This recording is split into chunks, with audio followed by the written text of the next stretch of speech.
नमस्कार, मैं हूं महक शर्मा और इस वक्त आप ये लाइव तस्वीरें देख रहे हैं हरियाणा के करनाल के सीएम आवास के बाहर की तस्वीरें, जहां पर तमाम महिलाएं आप देख पा रहे हैं कि एक अनोखे तरीके से प्रोटेस्ट करती हुई, एक अनोखे तरीके से प्रदर्शन करती हुई, और एक तख्ती पर आपको एक शख्स की तस्वीर दिखाई दे रही होगी जिनका नाम है जसवंत सिंह बावा। और ऐसे में साइड में लिखा हुआ है करनाल का शातिर महाठग। आखिर कौन है ये व्यक्ति, क्यों इनके ऊपर ये इल्जाम लगाए जा रहे हैं, और कौन है ये महिलाएं जो यहाँ पर परेशान खड़ी हैं? जेपी शेखपुरा इस वक्त हमारे साथ। सर, क्या ये पूरा माजरा है, क्यों आप लोग यहाँ पर खड़े हैं और क्यों इन्हें महाठग कहा जा रहा है? देखो मेरी बात सुनो, ये अब आप पहली तो बात ये है कि इसके जरिए ये साबित हो चुका है कि ये नटवर लाल है, महाठग है। हम करनाल के व्यापारी भाइयों को जगाना चाहते हैं, करनाल की महिलाओं को जगाना चाहते हैं, और आसपास हरियाणा में जो नेटवर्क है, अगर ये आदमी आपको नज़र आता है या कुछ भी हो, इसके साथ बैठ करके पहले चाय पिलाता है, फिर ये ठंडा पिलाता है, फिर ये कई मीटिंगें कर करके उसके साथ साझेदारी करता है। इसका नाम है जसवंत सिंह बावा, और ये सुभाष गेट का यहाँ का रहने वाला है। इसका मैंने पूरा पड़ताल कर लिया, ये मेरा क्लाइंट है सरदार जी। ये 2.5 साल तक इसके पास नौकरी करता था, ये आदमी नौकरी करता था 2.5 साल से इसके पास, और 6 महीने पहले इसकी बिगड़ गई। उसके बाद जो कारनामे इस आदमी ने इसके द्वारा कराए गए हैं, ये पश्चाताप करना चाहता है। ये आत्मग्लानि के तहत इसने जो इसके कारनामों में भागीदारी ली है, ये प्रत्येक के घर जा करके माफ़ी मांगता है। ये मेरे को परसों चौथा 5 घरों में ले गया। 4 घर ऐसे हैं करनाल में जो कभी अरबपति होते थे, जिनके अपने मकान होते थे, वो किराए के मकान में रहते हैं। एक मकान में कल ये मेरे को लेके गया परसों, किराए के मकान में अमन खत्री रंबा का रहने वाला, जिसको कहा, मैंने पूछा जी ये इस आदमी ने कुछ किया? उन्होंने बोला जी मेरी लड़की का कैंसर था, 50,000 का चेक न 50,000 रुपये मैंने उधारे मांगे थे, उसने मेरे तक 5 लाख का चेक दिया था, साइन 5 लाख पे। ये 10 रुपये सैकड़ा में ब्याज और पे पैसा देता है, और मूलधन लेता है, और ब्याज भी ले लेता है, और मूलधन भी ले लेता है। पर जिसको ये 10 रुपये सैकड़ा में पैसा देता है ना, उसके परिवार में जो कोई महिला होती है ना, तो उस महिला के नाम का चेक ले लेता है। इस तरह से 15 चेक, तो 15 पार्टियों के चेक, 15 में से 10 महिलाओं के चेक तो यहाँ इस कोर्ट में चले हुए हैं। तो ये फिर पैसा भी ले लेता है, ब्याज भी ले लेता है, और बाद में है ना तड़पाता है। ये 2.5 साल से उसका नौकरी वाला आदमी रहा है, मनदीप नाम है, इसके द्वारा पता लग रहा है। ये मेरे को एक कोठी में लेके गया, उन्होंने कवाड़ बंद कर लिया, नोले जी हम आना चाहते हैं, हम फंस चुके हैं किराए के मकान में। ये एक मकान में भी लेके गया, फिर ये मेरे को यमुनानगर लेके गया। यमुनानगर माल रोड पे एक, क्या नाम है उस बिल्डिंग का, इसकी एक बिल्डिंग है, उस बिल्डिंग में डायमंड के नाम से बिल्डिंग है, बता रहा हूँ, और उसमें सट्टे भी खेलने जाते हैं। हम यमुनानगर में प्रेस कॉन्फ्रेंस करने जाएंगे, हम छोड़ेंगे नहीं, क्यों, बेनकाब करना जरूरी है, जिंदा दिली है। तो वहाँ 3 मंजिल जो बना रखी है ना, वहाँ क्या कोरोना काल में छोटी छोटी जो दुकानें अंदर बढ़ाई ना, वहाँ काफ़ी आदमियों को दी, दर्जनों 2 दर्जन आदमियों को।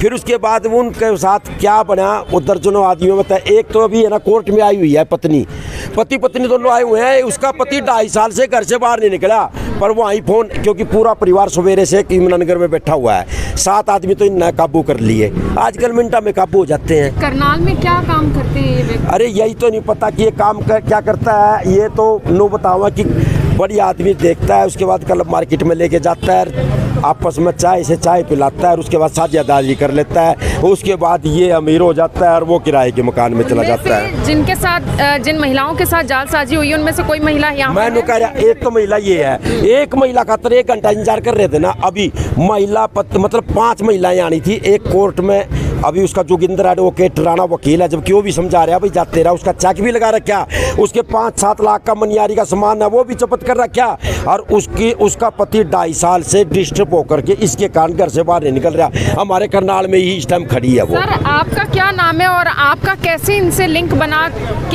मेरा नाम मनदीप है, मैं करनाल से रहता हूँ, मैं करनाल में रहता हूँ।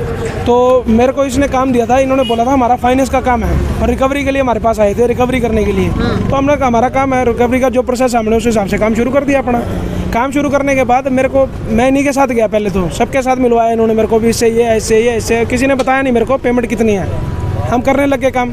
बाद में जैसे काम करते रहे ना, धीरे धीरे हमारे को समझ आ गई भी ये पैसा कैश नहीं दिया हुआ, वो पैसा कैसे दिया हुआ है, उनको काउंटर देते हैं ये अपना किराए पे, काउंटर किराए पे देता है ये, उसके बाद उनसे किराया पर डे किराया वसूल करता है 500 रुपये, 1000 रुपये, 700 रुपये। अब रोज सेल तो रोज होती नहीं ना इतनी, कभी का रुक गया, 2 दिन रुक गया, 4 दिन रुक गया, ऐसे रुकता रुकता किराया रुक जाता गरीब आदमी का। और उसके बाद बेटा बेटा बेटा करके उनको रख लेता है, फिर उनके क्या करता है बाद में उसके काउंटर पे ताला मार देता है ये, उसके कैबिन को ताले के ऊपर ताला मार दिया, फिर वो ताला नहीं खुलता, उनका सामान भी जब्त हो जाता है। और किराए उसके बाद सबसे बड़ी बात जो मेरे को समझ में आई इसकी, वो किराए के ऊपर ब्याज लगती है इसके, और ब्याज के ऊपर चक्रवृद्धि ब्याज किराए के ऊपर लगता है लोगों का। फाइनेंस वूनेंस का काम तो है नहीं, इसका काम मेना सट्टे का काम, वहाँ पे सट्टे का काम कराता है ये, और भी बहुत से काम है इसके। भी ये पैसे लेते हैं उनका कोई रिटर्न एग्रीमेंट होता है, देते हैं क्या एग्रीमेंट क्या होता है जी? एक एग्रीमेंट ऐसा करता है ये, जब ये काउंटर देते हैं ना तो उसमें क्या करते हैं, ये पगड़ी मांगते हैं उनसे, भी हमारी पगड़ी ये है, ठीक है ना, ये पगड़ी मांगते हैं। अब मेरे पास पगड़ी नहीं होगी, मैं काउंटर टाइप लूंगा तो मेरे को क्या करेंगे, अभी सिक्योरिटी चेक दे दे अपना, 2 चेक ले लेता है सिक्योरिटी ये, वो चेक लगाने के बाद उसको फिर ब्लैकमेल करता है उस पर, वो चेक भर देते हैं। अगर उसका प्रूफ भी मेरे पास है, जो चेक जिसने इसको दिया है ना उसके ऊपर 2 पेन चले हुए हैं, जो उसने साइन करके दिया उसके बाद जो रकम भरी वो रकम वाला चेक नहीं मिलेगा, वो रकम वाले पेन मैच नहीं करेगा। महिलाओं को अपना निशाना, हाँ बिल्कुल बिल्कुल, ऑब्वियसली एक 2 नंबर वाला इन्हें अपने साथ पत्रकार रखा हुआ है। महिलाएं भी पहुंची हुई है। अब गरीब आदमी शरीफ आदमी क्या करेगा, वो तो मीडिया से डरेगा ना। जो इस ठगी का शिकार हुई है उनमें से एक महिला भी यहाँ पर है।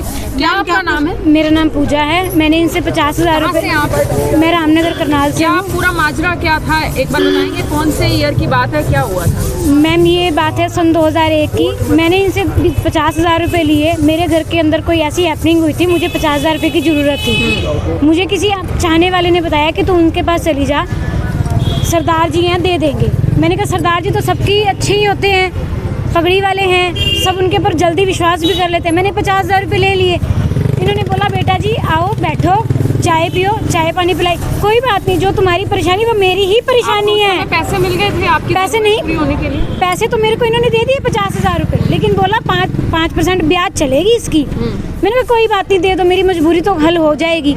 मैंने 50,000 रुपये लिए, घर आई, मैंने कहीं ना कहीं से इंतजाम करके उनको 50,000 रुपये वापस दे दिए। कितने महीने बाद? 3-4 महीने बाद ऑलमोस्ट मैंने उनको दे दिए। साथ में ब्याज भी दिया? साथ में ब्याज तो हर महीने उनका बंदा आता था। पैसे दे चुके अब तक आप? मैडम मैं 2 लाख रुपए दे चुकी हूँ इनको, और अभी भी मेरा चेक इनके पास है। मुझे ब्लैकमेल करते हैं, या तो चेक लेना है तो अपना मकान गिरवी रख। आपने एज अ सिक्योरिटी अपना चेक दे दिया? हाँ जी, मेरे से 2 चेक लिए थे। ब्लैंक चेक दिया था मैम। SBI का है। काम करती हैं आप?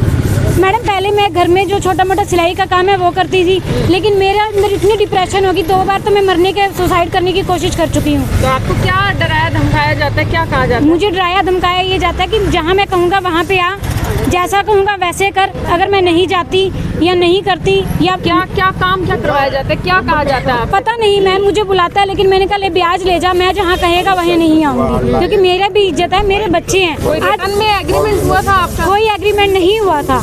50,000 रुपये 4 बार करके लिए हैं, 2 लाख रुपए ले चुका है, उसके बावजूद भी कोई रिटर्न में नहीं देता। फिर भी कहता है 50,000 रुपये हैं ब्याज दे, 50,000 रुपये हैं ब्याज दे। तो आपका पुलिस में कंप्लेंट नहीं करवाई? पुलिस में कोई सुनवाई नहीं होती मैम। करवाई के पास गए आप? SP के पास जाओ, सारा दिन वहाँ बैठे रहो, अंदर ही नहीं जाने देते हैं जहाँ काम करते हैं, क्योंकि सिलाई का काम। क्या चाहते हैं आप जैसी कितनी महिलाएं हैं मैडम का शिकार? मेरे जैसे सैकड़ों महिलाएं हैं, लेकिन कोई इज्जत के कारण सामने नहीं आता। कहते मीडिया में आएंगे, हमारे परिवार में पता चलेगा, बेइज्जती हो जाएगी।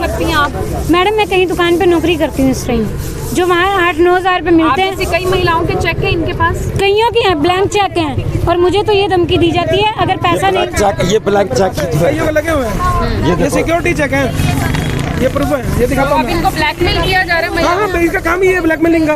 ये चोरी का पर्चा आंध्रा में करेंगे क्या? हम लोग यहाँ पर आए हैं ना, हम SP साहब से SIT गठित करने के लिए ज्ञापन देना चाहते हैं कि करनाल SP एक SIT गठित करो, और इसके पूरी तरह से इसका चोरी का पर्चा दर्ज हो चुका है वहाँ पर।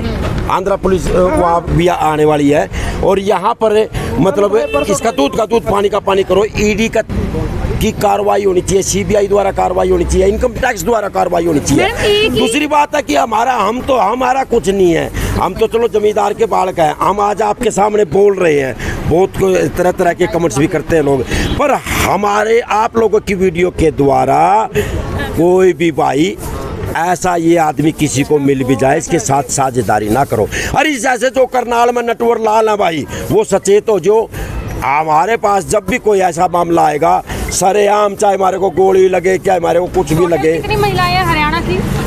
इसकी शिकार है जो इसकी 7 महिलाएं तो थी यमुनानगर में, 4 महिलाएं ये हैं, दर्जनों अभी तक दर्जनों जो मिली है हमारे को। कार्रवाई नहीं होती। कार्रवाई होती है इस देश में। जो ठग नटवरलाल होते हैं उनके ऊपर क्या कार्रवाई होती है? कानून की महिलाएं आगे नहीं आ रही है। जिन्होंने 50,000 रुपए लिए थे, जरूरत के वक्त 2 लाख रुपए की जो राशि है अब तक दे चुके हैं, लेकिन अब तक उन्हें उनका जो सिक्योरिटी वाला चेक था वो वापस नहीं मिला। ऐसा जो जितने भी जो अब तक इसे ठगी के शिकार हुए हैं ना, वो मोटी फर्म है, मतलब लड़की बंदे हैं, वो उन्हें बिल्कुल खत्म कर दिया उनको। उनके घर में चेक कैसे लेता है ये? जब उनका मतलब कुछ दिया ना, उनकी मदर 80 साल की है ना, तो उसका भी चेक इसके पास में है। उसकी वाइफ है, उसका भी चेक है, उसका तो है ही है। फिर ब्लैकमेल करता है। उसके बाद ये चोरी का काम है इसका, ये चोरी का पर्चा दर्ज हो गया इसका। वहाँ वाली इसको क्या चोरी किया था? वहाँ पे जो सामान था, जैसे सीमेंट के पिलर हैं, बोलता मेरे हैं। अब मैं इसने जो मेरे को इसने पावर कब साथ छोड़ा? ये पर्चे के बाद मेरे को इन्होंने ऐसा ना, मैंने इनको बोला भी, ये बोलता कि कंपनी है, मैं इसमें मेजर इसमें वो हूँ। तो क्या चाहते हैं? मांग इसके ये जो इनके साथ में निजात की हुई है, जो लोग सड़कों पे डिप्रेशन में है, रो रहे हैं, गठित की जाए जो। हाँ बिल्कुल करनी चाहिए। कहना है इन लोगों का कि एक टीम बनाई जाए, एक टीम गठित की जाए, जिसके बाद इस मामले की गहनता से जांच हो। मेरी आप सभी लोगों से यही अपील कि जो भी लोग इस खबर को, इस वीडियो को देख रहे हैं, इस साथ के साथ जरूर शेयर करें। धन्यवाद। अब यहाँ तक आ ही गए हैं तो हमारे चैनल को सब्सक्राइब जरूर करें और नीचे दिए गए बेल आइकन को जरूर दबाएं ताकि हर खबर सबसे पहले पहुंचे आप तक।